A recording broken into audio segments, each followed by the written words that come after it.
Street culture. Street culture. Street culture. Bum bum freestyle sur le mic, je me la donne.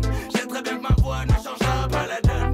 Déjà l'orage, on critiqueront l'album. Pas de ma faute, je ne sais rien faire d'autre que chanter. Là on est à Oloron-Sainte-Marie, c'est la capitale du Haut-Béarn. J'ai commencé par faire beaucoup de snowboard dans nos belles montagnes enneigées.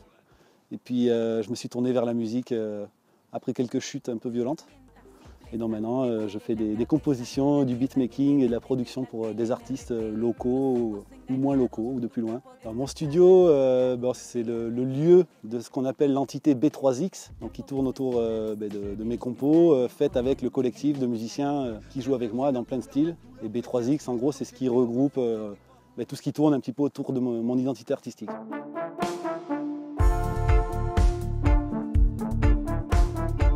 Alors concrètement, dans ce studio, il se passe pas mal de choses variées. Enfin, une majorité des fois, ça se passe autour de mes compositions, de mes idées, ou c'est des créations artistiques que je viens proposer après à des artistes.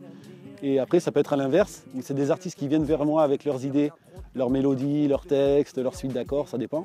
Et où moi, je vais les accompagner jusqu'à la réalisation du morceau final, quoi. Et c'est aussi un peu un lieu de répète, où on prépare les shows, comme le show autour de Mota, où ça a été composé là, mais c'est aussi là où on se retrouve pour répéter. Donc voilà, c'est que des projets parallèles en fait. Quand je fais du reggae avec un groupe, la semaine d'après je vais faire de la house. Il n'y a pas de cohérence entre les chansons et les albums. Ça peut passer de la bossa nova au reggae jamaïcain. Et voilà, la démarche commerciale de trouver, d'avoir toutes les chansons qui se ressemblent, c'est pas pour moi, quoi.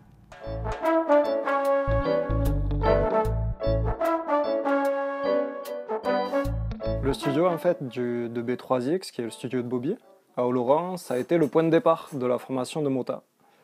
À la base, personne ne se connaissait, on avait tous Bobby en commun. Donc Bobby nous a envoyé des prods, on a tous posé dessus notre petite patte, on va dire ça comme ça. Que ce soit du classique avec Emma, moi que ce soit plus jazz, funk. Et le mix a fait que Mota a posé dessus et voilà, ça a donné le petit album Frappé par la foudre. Non, pour moi, vous n'êtes pas des hommes. Si votre unique but n'est que de rentrer dans les normes. Ça nous a rassemblés, ça nous a permis de sortir un rap un peu plus éclectique, être à l'ancienne. Et en étant un rappeur entouré de musiciens, c'est quelque chose qu'on ne voit pas non plus très souvent sur la scène rap actuelle. Donc pour nous, c'est un plus. Pour moi, c'est un gros plus même. Puis Bobby est multi-instrumentiste, donc il maîtrise pas mal d'instruments. C'est lourd, quoi. Il nous envoie du chef-d'œuvre. À chaque fois qu'il tombe une instru, difficile de la refuser.